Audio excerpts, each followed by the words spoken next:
Bonjour et bienvenue dans Bruxelles dans le Vert. Aujourd'hui, je vous propose de faire des économies d'énergie. Les inquiétudes sont nombreuses à ce sujet. Les prix flambent, l'énergie se raréfie et sa consommation, toujours en augmentation, pollue la planète. Que ce soit à la maison ou dans les bâtiments publics, quelques petits changements suffisent pour limiter le gaspillage d'énergie. Allez, c'est parti! Depuis 2007, le Bruxellois peut choisir librement son fournisseur de gaz et d'électricité. Conséquence, nous sommes inondés de publicités en tout genre par ces fournisseurs soucieux de conquérir de nouveaux clients. Alors, comment bien choisir? C'est ce que nous allons voir. Bonjour. Bonjour. Nicolas Poncin, coordinateur Inforgazélec. Quel est le rôle d'Inforgazélec? Alors, Inforgazélec est un service qui est soutenu par la région de Bruxelles-Capitale et qui a pour but d'aider, d'accompagner, de conseiller, d'informer le consommateur bruxellois sur toutes les questions relatives à la consommation d'énergie, le choix d'un fournisseur, le déménagement, les problèmes de facture, d'incompréhension de facture, des problèmes relationnels avec le fournisseur ou avec le gestionnaire de réseau de distribution. Comment aidez-vous les citoyens à mieux choisir leur fournisseur ou à mieux comprendre leurs factures? Alors tout commence par un appel téléphonique ou une rencontre ici dans les locaux de la chaussée d'Aix, quand les personnes appellent ou viennent nous voir. On leur fixe un rendez-vous parce qu'on tient à prendre le temps et que l'information qu'on donne soit bien donnée dans de bonnes conditions. La personne vient avec généralement sa dernière facture de consommation. On analyse cette facture de consommation, donc on regarde ce que la personne a consommé pendant quelle durée de temps. Et puis en interne, nous avons créé un simulateur qui permet de comparer le contrat de la personne, donc sa situation actuelle, à tous les autres contrats qui existent sur Bruxelles. Et comment le Bruxellois peut prendre contact avec vous? Alors les ménages bruxellois peuvent contacter notre service qui est gratuit en nous téléphonant au 02 229 21 90. Ils peuvent également visiter notre site internet sur lequel ils trouveront des informations d'ordre général et toutes les informations nécessaires pour nous contacter. Réduire les dépenses en énergie, c'est aussi le souci des bâtiments publics. Ici, nous sommes dans une école de la région bruxelloise où les consommations en énergie ont fortement diminué. Comment? C'est ce que nous allons voir.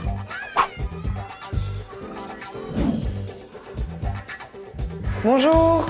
Bonjour. Didier Surquin, responsable énergie à l'administration communale de Woluwe-Saint-Lambert. Alors nous sommes ici à Woluwe-Saint-Lambert dans l'école Vervloesem. Les consommations d'énergie ont fortement diminué depuis quelques années. Que s'est-il passé? D'une part, les occupants du bâtiment ont décidé de se lancer dans un défi énergie, c'est-à-dire qu'ils ont décidé de se préoccuper des consommations d'énergie. Et d'autre part, nous, au service des bâtiments communaux, nous avons décidé de prendre toute une série de mesures pour maîtriser ces consommations. Alors, quelles mesures ont été prises? Concrètement, nous avons isolé le plancher des combles. Ça a consisté à déposer un tapis de lin donc, sur le plancher. Nous avons appris à maîtriser la régulation. Alors, c'est un élément excessivement important. Maîtriser la régulation, c'est apporter exactement la bonne quantité de chaleur au bon moment. Éviter qu'on chauffe l'eau de façon trop chaude, qu'on chauffe quand l'école est inoccupée, pendant les week-ends, et ainsi de suite. Nous avons posé des vannes thermostatiques là où il en manquait. On a également fait poser des fermes-portes. On sait qu'il y a des va-et-vient continus et donc avec les enfants, des fermes-portes automatiques, c'est important. Nous avons aussi procédé à des modifications hydrauliques. Il y avait certaines sections de tuyaux qui chauffaient en permanence et qui provoquaient des phénomènes de surchauffe. Donc on a fait des modifications. Ça, ce sont les mesures que nous avons mises en œuvre ici. Maintenant, au cas par cas, en fonction du bâtiment, c'est chaque fois des mesures différentes. Donc on doit toujours évaluer en fonction d'une part d'une enveloppe, c'est-à-dire des déperditions thermiques, d'autre part une occupation, c'est-à-dire les besoins des occupants et la façon de réguler le système de chauffage que l'on met dans le bâtiment. Lorsqu'on compare les dépenses nécessaires pour ces installations et les économies d'énergie, quel est le bilan? Dans cette école, on a beaucoup de chance parce que les économies d'énergie sont de l'ordre de 50% et les investissements ont été excessivement faibles. Donc le temps de retour est de l'ordre de 1 à 2 ans. Si nous appliquons les mêmes mesures au restant du patrimoine communal, on arrive plutôt à un temps de retour, disons, d'une dizaine d'années. C'est-à-dire que pour 1 euro investi, on en récupère 3. Bonjour. Bonjour. Julie Spies, agent pour la promotion du bâtiment durable. Alors ici, c'est le programme Plage qui a donné l'impulsion nécessaire pour faire des économies d'énergie. De quoi s'agit-il exactement? Alors le programme Plage, c'est Plan local d'action pour la gestion énergétique. Ce sont des programmes qui ont été lancés en région bruxelloise suite au constat que 70% de la consommation énergétique en région bruxelloise est due au bâtiment. Donc on s'est dit on va focaliser nos actions pour diminuer nos consommations d'énergie sur les bâtiments. Et on a lancé des projets pilotes avec toutes les communes bruxelloises en lançant un appel à projet avec comme but d'engager un responsable énergie qui est la gestion de l'énergie en main pour faire diminuer ses consommations.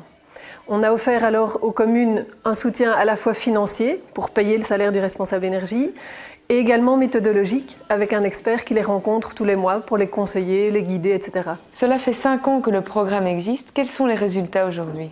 Alors les résultats sont très encourageants. C'est d'abord dans les 7 premières communes qui ont démarré en 2006, ce sont des diminutions de consommation en combustible et en électricité notables, mais c'est également la pérennisation du poste de responsable énergie au sein des communes qui sont restés en place même sans subside venant de la région.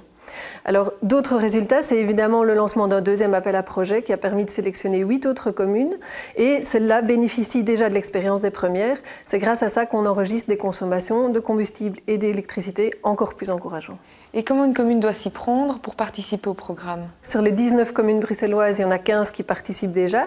Elles ont pu participer grâce à 2 appels à projets. On n'en lancera pas de troisième pour les 4 dernières communes, mais elles sont déjà invitées à participer à toutes les réunions collectives et elles font partie du réseau d'échange de tous les responsables énergie. Donc actuellement, les 19 communes bruxelloises peuvent participer au programme Plage et le font. Si quelques installations permettent d'alléger la facture d'énergie, chez vous, de petits gestes suffisent pour faire de belles économies. Bonjour. Bonjour. Benoît Skonbrood, participant au défi énergie.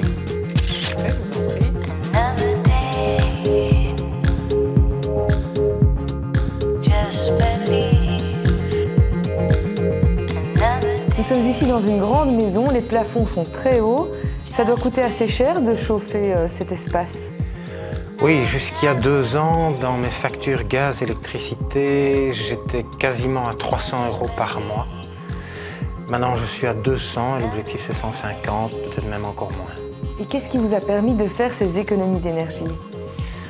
Le fait qu'on a arrêté de vivre sur un grand pied, donc on a supprimé le séchoir électrique, on a commencé à débrancher toutes les prises de tout ce qui est IFI électroménager, on a isolé toutes les gaines de chauffage, on a isolé la toiture avec de la laine de verre, la paroi du garage avec de la frigolite, enfin toutes des petites choses comme ça qui coûtent pas vraiment cher, mais quand on les additionne, on voit la facture qui chute d'une manière vertigineuse. Les lampes économiques aussi qui remplacent au fur et à mesure les anciennes lampes. Le fait de fermer toutes les portes pour éviter au maximum les déperditions de chaleur vers le haut. Le fait aussi de vivre dans des couleurs un peu chaudes, chatoyantes. Bon, tout ça s'additionne et fait qu'on a l'impression de vivre dans un cocon un peu plus chaud. Et en même temps, la récompense, c'est la facture qui diminue sans arrêt, quoi. Pour changer votre comportement, vous vous êtes fait aider. Comment ça s'est passé ? Ça s'est passé sur le marché annuel de la commune. Il y avait un stand avec les éco-conseillers et ils m'ont donné les coordonnées du défi énergie. Donc il fallait s'inscrire par mail. Et j'ai commencé à recevoir toutes les semaines des mails avec des petits trucs. J'ai trouvé ça vraiment très intéressant. Je me suis dit pourquoi pas moi, donc j'ai commencé et puis ça devient un jeu en fait. On joue et c'est un jeu très motivant parce qu'on se rend compte qu'on fait des économies énormes et puis c'est un jeu sans fin en réalité. Bonjour. Bonjour, Jonas Moorman, opérateur du défi énergie. Le défi énergie, qu'est-ce que c'est ? C'est un projet de Bruxelles Environnement. Il a été lancé en 2005 et le but c'est d'amener les Bruxellois à économiser l'énergie via des petits gestes, des comportements plus adaptés et éventuellement des petits investissements comme des ampoules économiques. Alors il s'adresse vraiment à tous les Bruxellois, aussi bien les locataires que les propriétaires. Et quel accompagnement proposez-vous à ces Bruxellois ? Alors le cœur du défi, c'est d'amener les Bruxellois à encoder leur consommation, à pouvoir chiffrer combien ils consomment chaque année, comme ça ils savent s'ils ont économisé ou pas. Parce que le problème, c'est que la consommation dépend fort du climat. Et donc quand on a une année plus froide, on consomme plus, même si on a fait des efforts. Et donc on ne sait pas finalement si on a consommé plus ou moins que l'année passée.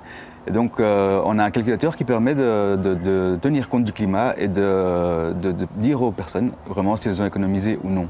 Ça, c'est une chose. D'autre part, on propose des conférences où les gens qui participent peuvent avoir des informations plus spécifiques sur l'énergie, sur la consommation d'énergie de manière générale. Et on propose également, par exemple, de prêter des wattmètres pour qu'ils puissent vérifier chez eux s'il y a des appareils qui sont éteints, qui continuent à consommer, ou par exemple savoir combien consomme un appareil pendant une heure. Ce sont des informations qui peuvent les aider à se rendre compte vraiment des gros postes de consommation chez eux. Alors si je veux participer au défi énergie, comment dois-je faire? Alors il y a un site internet, défienergie.be, où on peut s'inscrire en mettant ses coordonnées et en choisissant les gestes qu'on veut appliquer pendant le défi énergie. Si vous n'avez pas internet, vous pouvez aussi vous inscrire via un numéro vert, le 0800 85 301. Et à ce moment-là, vous recevez un petit dépliant qui reprend 15 gestes que vous pourrez choisir et vous mettez vos coordonnées, des informations sur votre logement si vous voulez qu'on ait une estimation de vos consommations et des économies réalisées. Et vous pouvez nous renvoyer ça ou bien nous l'apporter lors d'une rencontre qu'on organise. Vous voulez vous aussi défier votre facture d'énergie, alors participez au défi énergie. C'est ici que je vous quitte. Merci de nous avoir suivis et rendez-vous la semaine prochaine pour un nouveau numéro de Bruxelles dans le Vert.